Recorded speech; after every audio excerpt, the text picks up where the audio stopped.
Pomladna solata je lahko veliko več od tiste zelene solate in regrata, iz energetskega vidika in tudi zdravilnega vidika. In vse to nam bo danes predstavila Katja, ki je tukaj z mano. Katja tudi organizira dogodek na gradu Jable pri Mengšu in sicer 18. junija se bomo skupaj družili in nabirali te divje zelišča in divje zeli. Midve bova pa danes pripravile kaj? Tako, midve bova pa danes kar pripravili solato, tako hitro solato, ki si jo lahko vsak potem naredi, ki pride iz prehoda.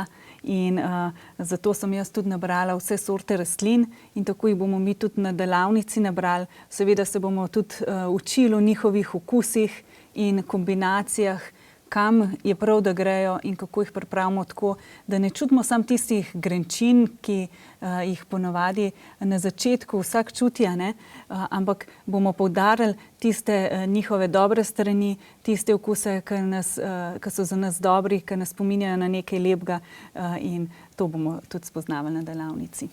Odlično. Midve se bomo lotile kar priprave solate.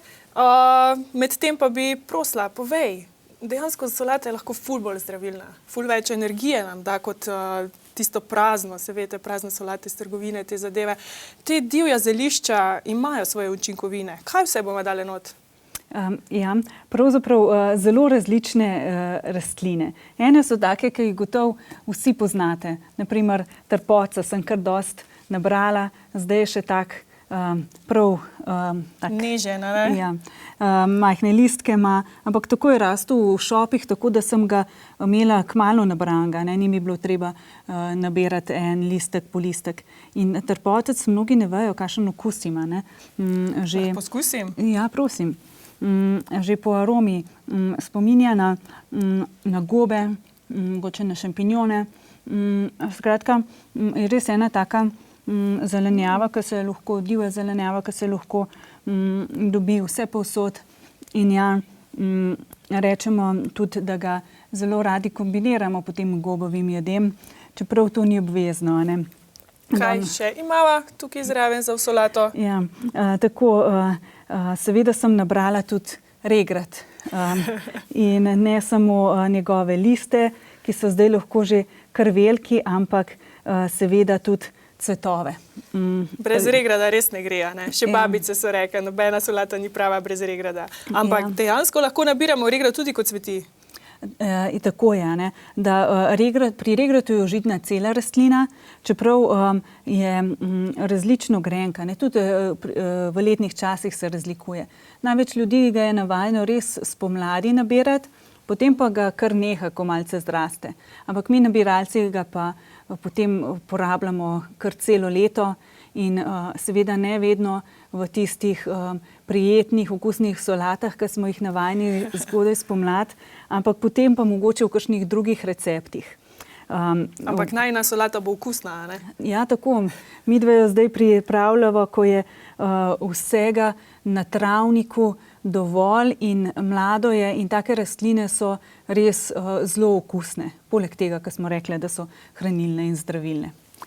In ta solata, ki jo jaz danes pripravljam, sem se zgledovala po receptu, ravno po enem italijanskem receptu, reče se salata di campo. To se pravi, so šli ljudje in so po travniku nabirali tisto, kar je užitno. Seveda niso vse rastline na travniku užitne, ampak iz teh užitnih so torej naredili potem eno tako solato.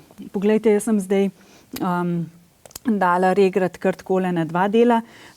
Sicer se uporablja tudi tele stebla. Za uhančke? Ja, otroci za uhančke. Ja, tako.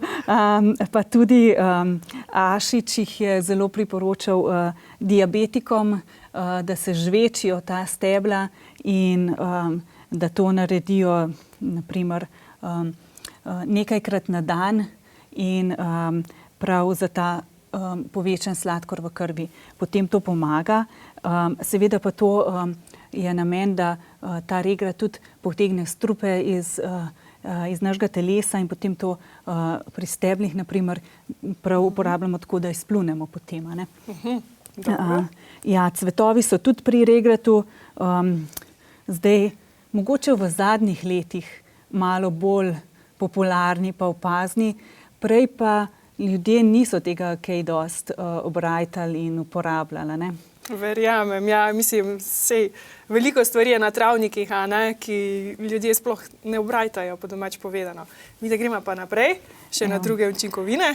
Tako, pol imam tukaj eno tako posebno rastlino, tudi tam ima nek tak res poseben vonj in okus. Kaj pa je to, robida? Ne, to pa je kar travniški, ampak močvirski oslad. Oslad, ki ima veliko derivatov salicilne kisline in se uporablja tako v zeliščarstvu za vročino, tudi za otroke, za tega ga imamo še posebej radi, pa tudi revmatikom ga zelo priporočajo.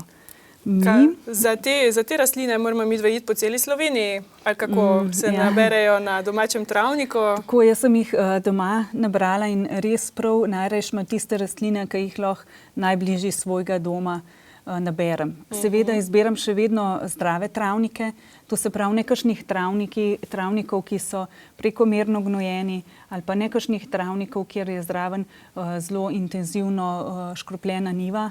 Ampak verjamem, da lahko vsak v svojem okolju najde kakšen travnik, čeprav mogoče imamo na prvič občutek, da res je vse zelo intenzivno, vse tako onesnaženo, ampak potem, ko pa človek enkrat začne o tem razmišljati, pa najde veliko kotičkov v svoji okolici, ki še so neokrnjeni. Tako, ja. Bova midve kar sestavlja to solato. Ja. Tole skledo sem jaz pripravila, da ima dejansko noter zmetale ta zelišča. Tukaj pri osladu, na primer, bom vzela samo tisti del stebla, ki je še mehek, in tako bom naredila tudi pri drugih rastlinah. Da se ne zatakne za zobmi. Ja, tako, da v bistvu je bolj prijetno za jesti. Tudi teksture se morajo v taki solati lepo dopolnjevati. Tole, kar pa namreč zdaj režem, pa so kurja črevca, poznamo. Tega je veliko na mojem vrtu. Je tako? tako? Ja, tako. To je dejansko plevel, ki se ga ne moreš rešiti.